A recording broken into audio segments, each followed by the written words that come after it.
Bonjour, bonjour à toutes et à tous, bienvenue sur KTV, Kwezi FM, le 106.9 pour un temps de parole, toujours en direct à la radio et à la télévision. Toujours autant de plaisir de le recevoir sur ce plateau, c'est Michel Taillefer. Michel, bonjour.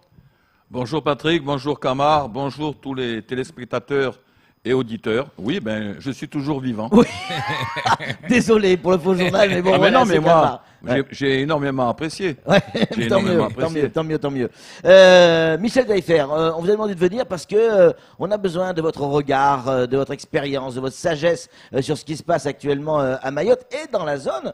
Quel regard vous portez sur l'élection d'Azali, qui est plus ou moins commentée, avec un peu d'humour du côté de Camar, mais beaucoup de sérieux par d'autres journalistes qui, pour eux, aux Comores, n'a pas été une élection. C'est un vol. Oui, alors la Ligue arabe Ouais. a déclaré que tout s'était passé Tout à fait. dans les règles. Ouais. Bon, donc la Ligue arabe, vous savez ce qui s'était passé quand les relations diplomatiques ont été rompues avec le Qatar en particulier. Moi, je dirais simplement que tout ce qui va se passer dans les années qui vont suivre, ça va se passer avec ce problème de pétrole. Tout le monde parle de pétrole. Ouais, c'est vrai. On est dans une région où il y a du Pétrole pétrole. et gaz, hein. Pétrole et gaz. Et donc, tout est lié à ça. C'est-à-dire, tout le monde se voit demain. Qatari. Un Qatari. Exactement. Ouais. Donc, ceci explique cela. Alors, par ailleurs, comme à l'époque du mur de Berlin, c'est toujours dans le même sens que les gens vont. Moi, je ne vois pas des gens fuir Mayotte pour aller chercher refuge aux Comores. Par contre, il y a des gens qui quittent Mayotte pour aller construire aux Comores. Ouais. Et c'est très bien d'ailleurs, Ouais, bon, ouais. ou monter des entreprises, etc. Donc c'est très bien, parce que il faut développer au point de vue économique ce pays. Mais moi, ça m'inspire rien de particulier, parce que tout ce qui s'est passé, on l'avait prévu. On savait Ouais. très bien que ça se passerait comme Mais ça. pour vous, ces élections sont passées normalement ou pas? Ben non. Non, on est bien d'accord. Déjà, je voudrais saluer mon ami Saïd Larifou, qui a été touché. Il a fait 2%, je crois, hein, aux élections. Oui, bon, je pense que les pourcentages, bon, c'est pareil. Non, je pense qu'il y a eu, pratiquement 200 personnes qui sont arrivées la nuit du dimanche Ouais. sur les plages à Mayotte. C'est quand même beaucoup, 200 personnes. Donc, moi, ce que je souhaite de tout cœur, c'est que le calme revienne. Et puis que tout le monde retrouve la raison. On peut pas continuer comme ça. On vit dans une zone de paix dans l'océan Indien. Essayons de protéger notre zone, essayons de vivre en paix. Alors il y a eu des soubresauts, il y a eu les événements Non, il de faut que tout le monde le Majinga. veuille, ça, Michel. Il faut que tout le monde le veuille, oui. Les Mahorais, ils disent laissez-nous tranquilles, nous, il n'y a pas de problème, vous embêtez pas, laissez-nous tranquilles. Mais il faut être deux pour vouloir la paix. Il faut être deux, et puis c'est pas avec ce qui se passe en ce moment là-bas que les Mahorais auront envie de retourner chez leurs cousins, ça c'est clair. Hein.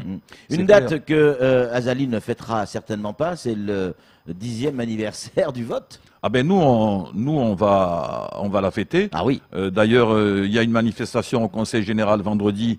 J'invite tout le monde à y aller. Il y aura ensuite, pour ceux qui ne connaissent pas, un Chengué, donc le samedi soir sur la rocade. Et ça, j'invite ceux qui ne connaissent pas et qui veulent comprendre ce qu'est l'âme mahoraise à assister à ce Chengué. Et puis le lendemain, il y aura un grand congrès. En tout cas, pour ce qui me concerne, comme je suis vivant, mon cher Camar, je serai présent à toutes ces manifestations. Bien sûr. Parce que j'ai fait le serment depuis longtemps que je resterai là, à côté de mes amis, mes frères mahorais, et donc je serai là pour fêter avec tout le monde ce département. Qu'est-ce que vous allez ressentir, Michel, ce jour-là, ce fameux 29 mars, qui est une date qui a marqué l'histoire de Mayotte, clairement? Non, mais moi j'aurais une pensée pour Zena Mdéré, parce que bon, elle était la marraine de ma fille, pour Mama Zari qui travaillait chez moi, qui était sa nièce, pour Adrien Giraud, pour tous ceux qui sont partis et qui ont prêté le serment de Sada. Pareil, mon ami Ahmed Madi, l'ancien maire de Bouéni. En fait, tous ces gens-là, anonymes ou autres, qui ne seront pas là pour cette fête. J'ai vu arriver hier Estelle, donc c'est la nouvelle génération, donc j'étais content de la voir Estelle arriver. Youssoufa. Voilà, je l'ai vu arriver hier quand j'attendais pour partir à Kaweni. Non, mais là, on a parlé tout à l'heure de jeunes, de vieux, d'anciens, etc. Mayotte est en train et continue. Patrick Milan est toujours là. Oui. Oui. Non, mais oui, exactement. Donc, c'est une espèce de grande famille. Il faut qu'on continue à croire en notre île, à œuvrer pour elle. Et puis, voilà. Le 29, ça va être quoi? Ça va être la grande fête des Sorodas? ou ça va bien au-delà de ça? Est-ce que vous pensez qu'on a déjà dépassé ce clivage où il est toujours présent? Serrez la main sur Roda. Non, moi je crois que, comment dirais-je, la population, les jeunes qui sont là maintenant, en particulier les femmes, de toute manière, regardez ce qui se passe depuis l'automne de l'année dernière. Donc les vieilles sont toujours en place parce que c'est pas encore gagné. Ça sera jamais gagné. Michel? Oui, il faut être vigilant. Ouais. Il faut être vigilant. Quand le président de la République a dit en Guyane, au mois de septembre l'année dernière, est-ce que les Mahorais sont plus heureux depuis qu'ils sont département? D'abord, c'est aux Mahorais qu'il faut les demander. Et puis, je ne vous cache pas... Enfin, ils ont déjà répondu. Hein. Ils ont déjà répondu. Je ne vous cache pas que j'attends avec impatience ce qui va être dit lors de la visite du président de la République. Et mon petit doigt me laisse entendre qu'il irait aussi aux Comores. Oui. Alors, je suis un peu inquiet. Logiquement, il doit faire Réunion, Mayotte, Comores. Pourquoi le président de la République n'irait pas faire un tour aux Comores? On connaît les liens entre la France et les Comores depuis toujours. La décolonisation, même si on peut en discuter, elle a été plus ou moins mal faite. Mais aujourd'hui, la banque des Comores, l'argent, le franc comorien, est tenu par plus de 30% par une banque française. La BNP, pour ne pas la citer. Oui, donc alors, il y a bien des liens forts, Michel, avec la France. Non, mais bien sûr qu'il y a des liens forts. Ouais. Il y a une forte communauté française, mais d'origine comorienne en France. Bien sûr. Les Comoriens ne sont pas nos ennemis. Les Comoriens sont nos cousins. Comme disent les anciens Mahorais, ils ont choisi de vivre dans une case, on a choisi de vivre dans une autre. Voilà. Mais je pense que, comment dirais-je, on avance. Les Mahorais doivent continuer à être déterminés parce que le problème que nous avons depuis toujours, c'est qu'à Paris, on pense toujours ce qui est bon pour nous ici. Voilà. Et le pouvoir, on sait très bien qu'il est chez Bercy et chez les hauts fonctionnaires issus de l'ENA. Ces gens-là, on peut le dire que dans notre histoire récente, en tout cas dans les 30 dernières années, ces gens-là sont contre la départementalisation de Mayotte. Voilà. Dans un instant, on va parler du Siam et de ce qui s'y trame, parce que là aussi, on a du mal à y voir clair. Mais juste avant, restons sur la politique. On a eu la visite hier de Marine Le Pen à Mayotte, qui se dit être mahoraise. Comment vous percevez son discours? Alors, pour ceux qui ont connu l'histoire à l'époque, il faut savoir que nos anciens Mahorais, Marcel, Adrien, Zuber Adinani et tous les autres, ils ont accepté à l'époque que Pierre Pujaut fasse partie de ceux qui ont défendu Mayotte. Quand on est dans une situation difficile... Qui était Pierre Pujaut? Pierre Pujaut, c'était le patron de l'Action française. Et donc ça, c'est des monarchistes, l'extrême droite, etc. Des gens qui avaient fricoté, je ne vais pas parler pour lui, mais enfin beaucoup avec l'allemand. Bref, donc... moi, l'autre jour, j'ai félicité sur un poste Mélenchon. Vous savez tous que je suis pour Mélenchon. Oui, bon, j'ai félicité parce qu'il prenait parti pour Mayotte. Donc, tous ceux qui défendent Mayotte sont les bienvenus. Y compris Marine Le Pen. Ben, y compris Marine Le Pen, bien sûr. Bien sûr, parce que puisque y en a qui sont contre nous. Donc on va pas aller se marier avec les gens qui sont contre nous. J'ai pas dit que je voterai Marine Le Pen, je voterai jamais pour l'extrême droite. Mais voilà. Comment vous expliquez que ce discours qui ressemble au chant des sirènes séduit autant les Mahorais?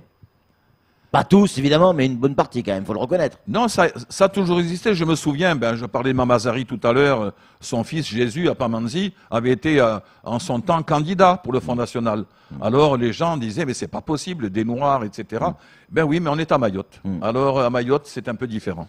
Michel, le Siam, on a besoin de vos lumières. Qu'est-ce qui se passe réellement au Siam? Est-ce que c'est vraiment une guerre d'hommes entre Vinci, entre Bavie et le boss de la Réunion, ou c'est le mal est plus profond? Alors, moi j'ai reçu un texto hier de Mascati. Mascati, c'est un peu mon enfant terrible, et que j'ai découvert à l'époque quand il y a eu le groupe de réflexion sur l'avenir statutaire de Mayotte. Il représentait les élèves. Donc, en gros, il me dit, il se fait la guerre du pot de terre contre le pot de fer, et j'espère que le petit Mahorais ne va pas se retrouver à la rue. Alors je l'ai rassuré, j'ai dit de toute manière, on ne le laissera pas tomber, c'est notre enfant, moi c'est mon enfant. Bref, donc c'est un peu pour ça que j'ai accepté donc de venir ici. Je suis venu dire que je soutiens Bavie. Michel, ça voudrait dire qu'aujourd'hui, vous l'avez dit à l'instant, Mayotte change, Mayotte évolue avec sa nouvelle génération.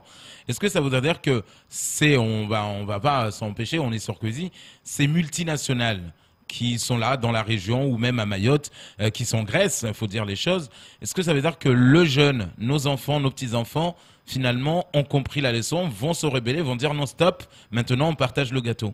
Ben oui, bien sûr. De toute manière, c'est une question de respect. Dans la culture de nos îles, et en particulier dans tous les pays qui ont été colonisés, on a été colonisés ici. Donc les gens, ils sont très attachés au respect. Et je crois que quand on vient à Mayotte, tout le monde a le droit de travailler à Mayotte. On n'oublie pas ce qui a été fait par des multinationales, etc.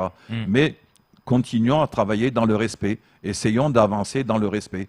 Donc aujourd'hui, je crois que les gens ont compris, avec tout ce qui se passe, les incarcérations. Dernièrement, il y a eu des interpellations, il y a eu des mises en examen. Garde à vue devant du président. On a connu ça au début des années 90 à La Réunion. Donc les gens ne sont pas fous. Il faut changer. Il faut changer. Tout le monde a le droit de travailler. On est sur une terre française, bien sûr, mais on peut pas vivre à Mayotte sans les Mahorais. On peut pas vivre en Corse si on n'est pas d'accord avec les Corses, ni en Catalogne, ni en Alsace, etc. Bien sûr, mais c'est assez facile, Michel, de tirer à boulet rouge, je ne parle pas forcément pour vous, mais de tirer à boulet rouge sur les grandes entreprises comme Colas, Vinci, etc. Mais elles ont contribué, pardon, je regarde autour de moi, qui a construit les quelques routes qu'on a, qui a construit les bâtiments, les écoles que l'on a, si ce n'est ces entreprises. Alors ok, certains disent qu'ils se gavent là-dessus, notamment sur l'eau. Mais il ne faut pas oublier le travail qui a été fait. C'est quand même nous, les Mahorais, qui ont appelé ces gens-là pour bosser. Non, mais il ne faut pas se tromper. Moi, je ne tire pas à boulet rouge sur les grands groupes français. Oui. Au fur et à mesure que j'ai vu arriver de nouvelles banques, des nouvelles compagnies d'assurance, on critique des fois la distribution du carburant, mais je disais à l'époque, est-ce que si on avait une société mauricienne, on ne savait pas qu'il y aurait la Somalie, est-ce qu'un bateau de ravitaillement pour Mayotte serait protégé par la marine française? Bref, donc il ne s'agit pas du tout d'attaquer, au contraire, moi, ces gens-là nous font travailler aussi. Oui, c'est clair. Simplement, je pense que c'est une question d'hommes. Voilà. Mayotte n'est pas un champ de jeu. Je pèse mes mots. Mayotte n'est pas un champ de jeu. Revenons à la raison, que les gens fassent l'effort, il faut faire preuve d'humilité.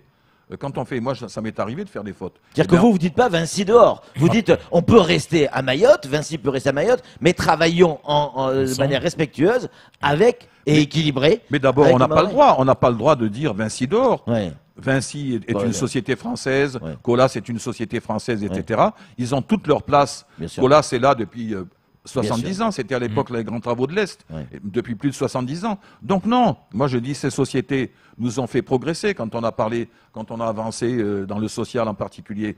Non, je pense que c'est aux hommes de réfléchir et de ne pas aller dans des situations comme celle que nous trouvons actuellement. Vous avez dit tout à l'heure, Bavy, c'est mon enfant, je suis venu ici pour dire je soutiens Bavy. Vous le soutenez pourquoi? Pour ses idées ou parce que c'est votre gamin? Non, je soutiens quelqu'un qui a du courage, qui a des couilles. Ouais. Voilà. Parce que si aujourd'hui... Bavy, c'est quelqu'un qui a du courage. Oui, il a du courage et des couilles. Si aujourd'hui nous sommes là où nous en sommes, c'est parce que on a eu des Adrien Giraud et autres, des mecs qui avaient des couilles. Voilà. On peut pas toujours dire amen à tout ce qui vient de l'extérieur. Donc, c'est un garçon... il risque gros, Michel. Mais je crois mais il a raison. Il est gaulliste. Il est gaulliste. On verra après. De toute manière, qu'est-ce qu'il risque? Il risque de perdre sa place. Il perdra sa place. On s'arrangera. Il est maoré. On ne va pas le foutre à la porte un maoré. Il faut arrêter quand même. Ouais. Alors, il y a des gens, c'est vrai que quand on entend dans les places publiques, on dit, le petit maoré qui s'attaque au Mzungu parce qu'on avait peur du Mzungu, des grands Mzungu, d'un grand groupe.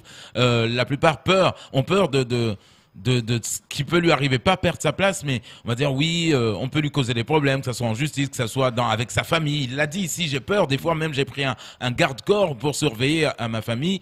Est-ce qu'aujourd'hui, le soutien de Michel va aller jusqu'au-delà de ça? C'est-à-dire aujourd'hui aussi être dans son entourage au cas où s'il lui arriverait un malheur. Mais bien sûr. on est solidaire à Mayotte. On est solidaire à Mayotte. On n'a pas perdu un peu ça, la solidarité? Non, ça existe quand même. Ouais. La moussada, ça existe. Mais de toute manière, les Mahorais sont français. Le français, c'est un Gaulois. Le français, c'est quelqu'un qui est révolté. Ouais. Et puis, dès qu'on sent que ça chauffe, eh bien, wa Maoré. Et puis terminé. Voilà, c'est ça. C'est vrai. Michel Taillefer, merci beaucoup. Ça fait du bien d'entendre aussi ces mots, de rappeler ce qu'est Mayotte et ce qu'a été Mayotte. Permet à nous donc j'y viens de recevoir des messages là pour les couilles. Quelle preuve à Michel. Les couilles du magique, quelle preuve à Michel. Allez, merci beaucoup Michel Taillefer d'être venu sur ce plateau et d'avoir répondu à nos questions. C'est tout pour ce temps de parole. Tout de suite, la suite de nos programmes.